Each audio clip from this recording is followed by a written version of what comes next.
Você já percebeu que todo dia é dia de você estar um passo além? Você não se sente perdido de vez em quando, achando que quando você conseguiu compreender alguma coisa, você já está em outro lugar? Você já notou que tudo muda o tempo inteiro? Que a gente deveria andar a passos muito mais largos, enquanto a gente ainda está perdido com ideias do passado? Pós-transformação digital, a única coisa que você sabe é que você não tem certeza é de nada mais.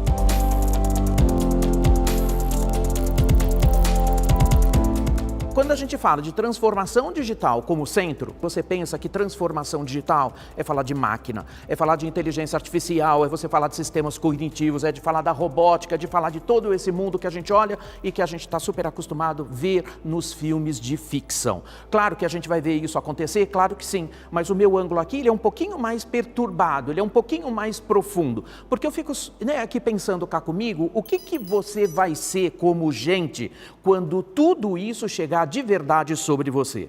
Claro que as máquinas vão, ao longo do tempo, roubando um pouquinho daquilo que você amou fazer.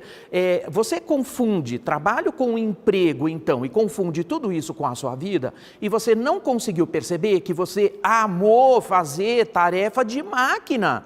Eu fico olhando aqui você com aquele tempo enorme perdido naquela porcaria do Excel, porque você está fazendo ali inteligência e tentando produzir dados, e a gente sabe hoje que as empresas usando seres humanos para produzir dados é a coisa mais absurda que a gente tem que começar a tratar. Então, na realidade, quando a gente olha que tudo aquilo que puder ser automatizado será, as pessoas ficam perdidas no meio do caminho. Então, o ponto angular aqui é, o que sobra do ser humano quando a gente começa a ver a vida inteira sendo automatizada, a vida inteira sendo levada a cabo naquilo tudo que a gente aprendeu a fazer, porque isso tem bases e raízes históricas, porque lá atrás a gente foi treinado para isso pela nossa educação de base.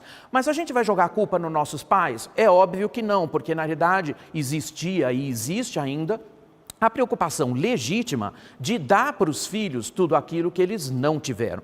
A primeira geração completamente afetada por isso é a tal da geração Baby Boomer. Lá pelos anos 60 que a gente teve, 59, 60, do grande sonho americano, pós-40, pós-50, a distopia pós-guerra, trouxe para a gente uma coisa muito boa, mas uma coisa muito ruim.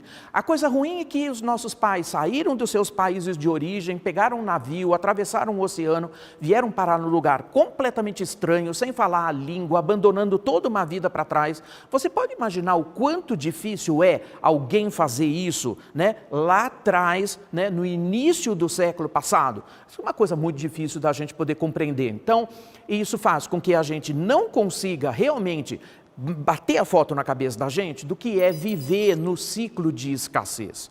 Então, quando a gente pega bases históricas que vêm lá de 1850, da primeira Revolução Industrial, a segunda Revolução Industrial, 1850, quando chegaram, então, os novos motores movidos à eletricidade, o Fordismo aconteceu ali, e talvez você não tenha prestado atenção que a gente, ao longo de todos esses anos, a gente repete modelo de 1850. A gente é responsivo à segunda Revolução Industrial, quando a gente está pisando na quinta, que é justamente a convergência homem-máquina. Ora, fica todo mundo perturbado porque fala assim, puxa, eu vou ter emprego, será que eu vou ter emprego? As máquinas vão tomar o meu emprego?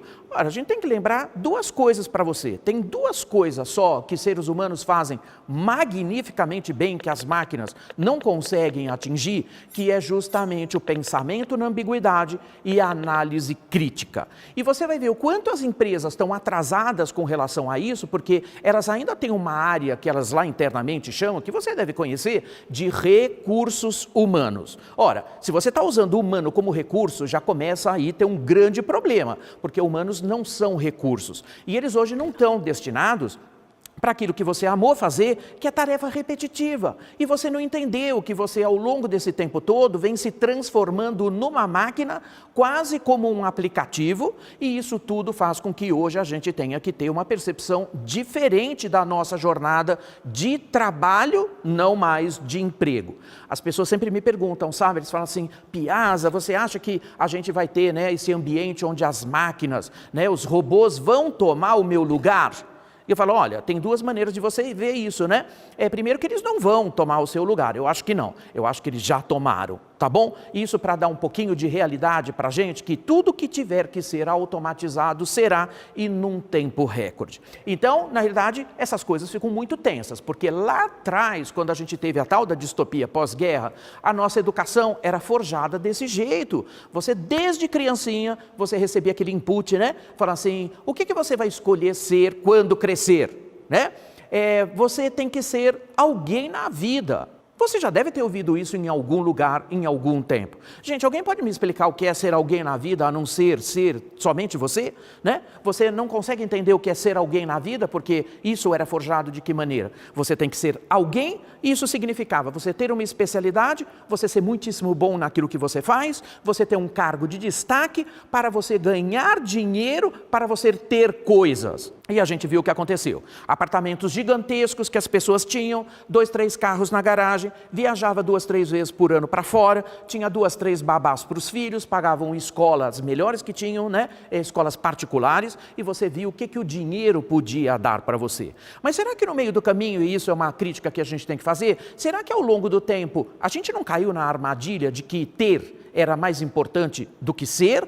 Será que a gente de seres humanos viramos teres humanos? Isso não faz o menor sentido. Então, na realidade, o mundo da transformação digital, ele traz uma coisa muito ruim para nós no meio do caminho, né? Porque a gente vai ver que o hiperconsumo apareceu junto. Ora, se eu preciso ter coisas e eu entendo que isso é uma felicidade total, gente, a gente está no lugar errado, né?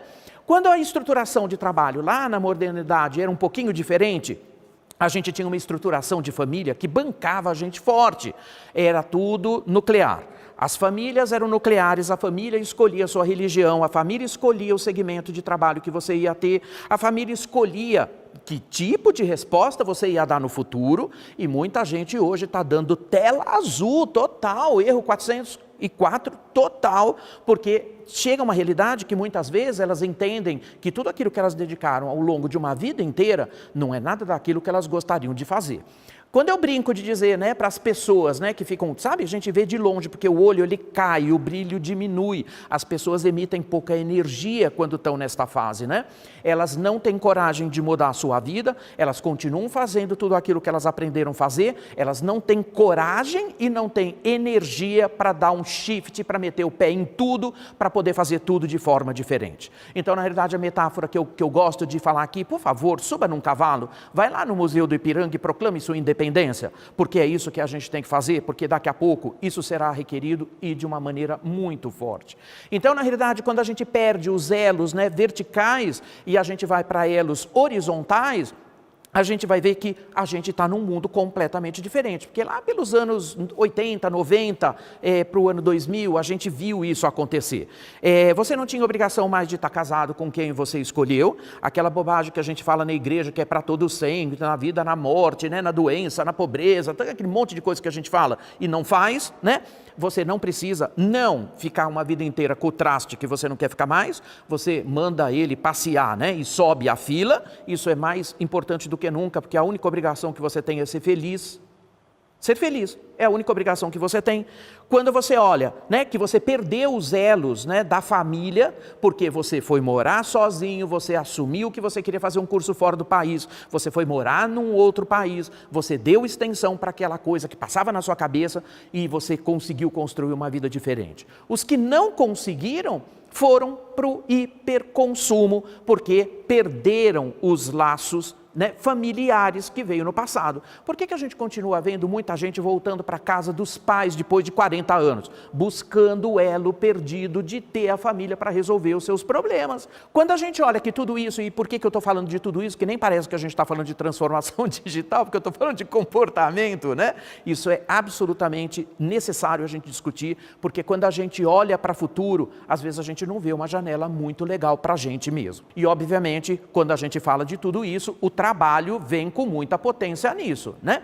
Você ainda busca um emprego, mas você não sabe muito bem como conecta o mundo do trabalho. E quando a gente falou do hiperconsumo, você fica comprando coisas, e olha, conhecimento vastíssimo de dois filósofos que eu admiro muito, que é o Hobsbawm e que é o Lipovetsky, que falam terrivelmente sobre essa questão de como a gente se moveu para esse mundo do alto consumo. Eu fico comprando coisas e aquilo é uma alegria passageira, daqui a pouco eu caio num vazio de novo e é óbvio que a gente vê muito marcadamente que a era da transformação digital é feita também ao mesmo tempo da era da sociedade do burnout. O burnout, que ele vem extremamente acentuado, porque as pessoas não colocam radar no que elas queriam fazer, elas ficam dando sequência para uma vida que não tem lá muito significado, eles ficam olhando a felicidade que nunca chega, felicidade para as pessoas é de curtíssimo prazo, eu compro e eu estou feliz, daqui a pouco eu não estou mais, as pessoas pensam que ser feliz é pagar boleto, isso não tem o menor sentido, e o problema não é o boleto, a gente vai ter boleto, eu vou ter um monte de boleto para pagar até o final da minha vida, né? E o problema não é o boleto, o problema é como a gente se relaciona com ele. E as pessoas também não perceberam que quando a carga de propósito tem que ficar visível para todo mundo ver o valor que você tem na forma de você trazer as questões mais tensas desse mundo todo, as pessoas não conseguem achar um propósito de vida. Então, na metáfora do futurismo que a gente usa, é um carro, né? Como se fosse um carro. Você tem o retrovisor, você tem o teu para-brisa e você tem o farol de milha, né? O que quer dizer isso? O hindsight, que é todo o peso do seu passado, está no teu retrovisor. O teu para-brisa é aquilo que a gente traz, que é o pensamento, né, de futuro. E, na realidade, quando a gente olha lá na frente, a gente tem os insights. Por isso que eu preciso do farol de milha para eu poder ver a minha vida lá. Mas não adianta nada eu ter farol de milha, eu ter 2 faróis de milha, 3, 4, 5, o que for, se o meu para-brisa está sujo, né? Se eu não conseguir ver pelo meu para-brisa o futuro possível, eu não consigo descobrir entre eles o meu futuro preferível. Então eu não consigo sequer ver, quanto mais pegar na mão e modelar. Então quando a gente fala das questões de trabalho, de emprego, tudo isso vem de uma maneira muito tensa para a gente, porque quando você olha, né, que você ainda busca um emprego, muitos deles estão se extinguindo justamente porque tarefa repetitiva as máquinas vão tomando, né, ao longo do tempo. Ora, então o que sobra para os humanos fazerem? Como eu já disse, né, você só tem análise crítica e pensamento na ambiguidade, são as duas coisas maravilhosas que a gente tem. Então, para de ser algoritmo, parecendo uma máquina, e venha para o mundo dos androritmos, onde a sua paixão, a sua curiosidade, a sua criatividade, a visão do futuro que você deveria ter vão fazer muito, muito mais falta do que o teu braço para fazer tarefa mecânica que não vai ter mais nenhuma inteligência, porque as máquinas são infinitamente melhores do que nós nisso. Se você entender que capacidade instalada que a gente já tem hoje chega a 200 petaflop, são 200 quatrilhões de cálculos por segundo. Você acha mesmo que você consegue bater uma máquina como essa? Ou que vai a 600 quatrilhões de cálculos por segundo na computação quântica? Você realmente acha que você pode competir com isso? Não é mais seu lugar. Então, quanto antes você entender que não é mais seu lugar, mais rápido você se conecta com o novo mundo. O novo mundo ele aponta para onde? Para a felicidade restrita. O que é isso? É você ser tão mal criado para você mesmo e ser tão mal criado para a sua própria vida, que é você pegar a sua vida e modelar ela do jeito que você quer. Hoje nós temos, né, a quebra de todas as ditaduras, a sociedade não rejeita mais você, se você se mudar para as Filipinas e for aprender a fazer tatuagem tribal, né, antiga, que é feita com prego ainda, né, antiquíssimo, ainda tem escolas que ensinam isso a fazer. Se você vai poder abrir um restaurante, se você vai poder replicar as receitas de bolo da avó, se você vai poder vender coco na praia, tanto faz, desde que você faça muito bem e que você dê para as pessoas uma experiência absolutamente embasbacante.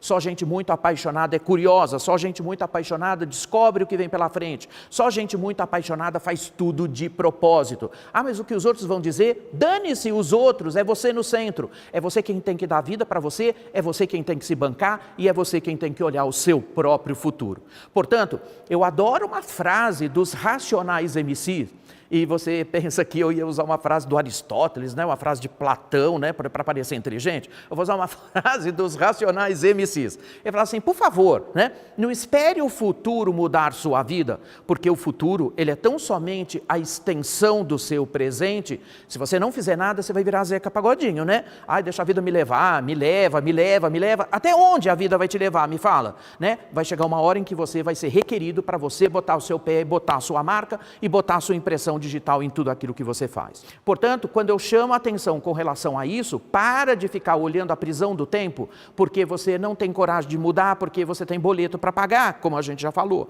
Claro, eu sei que você tem um monte de boleto para pagar, e eu tenho que lembrar que até para morar na rua precisa de alguma grana, né?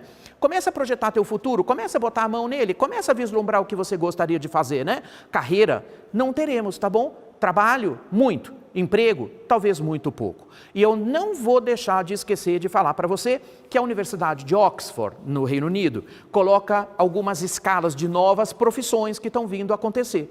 A primeira delas, super esperada, que eles chamam do Feng Shui de dados. Que esse nome estranho, né? O que é um Feng Shui de dados? Quando a gente for ver agora os 2 próximos ciclos de disrupção, que é a internet 5G, e vamos olhar, né, uma avalanche de sensores sobre nós, trazendo informações em tempo real de tudo o que você possa imaginar, porque vamos ter internet de todas as coisas, os dados vão chegar massivos sobre todos nós, né? Então eu vou ter que ter alguma especialidade para poder olhar de que maneira eu consigo tirar a inteligência dessa montanha de dados, porque vai ser muito difícil a gente dar um sentido orgânico, um sentido harmônico para esses dados. E aí que está a razão do Feng Shui de dados. Mas eu tenho que lembrar você também que a Universidade de Oxford aponta como a 3ª maior profissão requerida em 10 anos, que serão os nostalgistas. Sabe o que são os nostalgistas? Estranho, né? Você fala assim, eu vou trabalhar com muita tecnologia de um lado e vou ser um nostalgista do outro. Ora, ser humano, que é o mundo que a gente está vivendo agora, você vai ter muita tecnologia e volta à sua base humana, né? O grande barato do futuro é ser humano. A gente perdeu isso, a gente não sabe mais o que é ser humano. A gente se voltou a ser uma máquina. Você saía de casa com o teu filhinho fazendo 3 meses, quando você voltava, ele estava fazendo 21 anos, você perdeu até o crescimento dos seus filhos, você não conviveu com eles, e nesse ponto de vista, a pandemia está ajudando a gente muito, porque, apesar de tudo, os pais, né, conseguem acompanhar a educação dos filhos, o crescimento deles, a gente está vendo tudo isso acontecer. Tem o lado positivo, tem o lado negativo. Então, quando a gente olha que os nostalgistas vêm como profissão, olha o que é nostalgista, né? Tudo aquilo que o ser humano faz pelas mãos passa a ter um valor gigantesco. Tudo aquilo que é feito do ponto de vista das artes, da economia criativa, da economia do compartilhamento e da economia circular, que tem a sustentabilidade como base. A gente está vendo um eclipse do capitalismo. Ter muitas coisas não significa nada mais. A gente está indo para um ponto de termos uma sociedade com custo marginal zero, como diz um super autor que é o Rifkin, né? Ele traz para a gente a questão de que, não, a gente não está trabalhando aqui para olhar, né, só lucro das empresas. E o zeitgeist do nosso novo tempo é olhar, primeiro, sociedade e planeta em primeiro lugar, todo o resto em segundo. Portanto, se coloca como centro porque as coisas mais simples e emocionantes da vida, por causa da sua memória afetiva, da receita do bolo da avó, da receita do bolo de coco da sua mãe, todo mundo que tem uma mãe, essa mãe tem a receita de bolo de coco, se mete a fazer. A memória afetiva que a gente tem volta com uma potência gigantesca. Isso afeta todos os segmentos. Afeta arquitetura, afeta design, afeta joalheria. Joalheria, para você dar uma olhada, as pedras brutas estão voltando, os metais brutos estão voltando, o desenho etrusco volta, tudo isso passa a ter muito valor. Portanto, isso tudo não pode ser confundido. Quando você confunde trabalho com emprego e acha que você vai ter um super emprego, mas isso é uma tarefa repetitiva, você tem que saber que ninguém mais vai estar disposto a pagar o que você sabe fazer. As empresas vão pagar aquilo que você pode indicar do que está no pensamento do futuro. Quanto mais criativo a gente for, mais longe a gente vê, porque a gente sabe que o futuro mora num lugar muito escuro e muito distante, que precisa ser urgentemente iluminado com nossa criatividade. E criatividade não tem nada mais humano do que isso. A melhor conceituação que eu tenho de criatividade, que criatividade é você fazer uma coisa que você esqueceu, né? É você deixar aparecer aquela criança que você insistentemente matou dentro de você. Tudo bem? Então, criatividade no ponto, a gente olhando para as ciências humanas sobrepõem as ciências tecnológicas, e quando a gente fala de muita tecnologia de um lado, eu tenho que discutir filosofia do outro, porque a sociedade se transforma a uma escala muito grande. Filosofia, sociologia, antropologia, todas as ciências humanas se sobressaem nesse mundo touch, baseados na urgência do mundo tech. Então, na realidade, não perca o radar de você poder estar contribuindo e muito forte para o futuro, abandonando coisas que você faz que não tem o menor sentido, dando força para aquilo que é sua intuição. O John Naisbitt, que é um super escritor, dono da teoria do high-tech, high-touch, ele fala isso, quando você tem muitos dados, a única salvação que você tem é que você deveria usar uma coisa que você nem lembra mais que você tem, que são os seus insights, que são, né, as suas filigranas de pensamento, para você começar a aprender de novo a dar valor e usar a sua intuição. Bom, e você tem que saber que você tem que se mover, e quanto mais rápido, melhor. Porque se você não conseguir ter essa capacidade, se você não conseguir ser disruptivo com você mesmo, você sabe que alguém vai fazer isso por você. E se alguém fizer isso por você, a única certeza que você tem é que você vai desaparecer.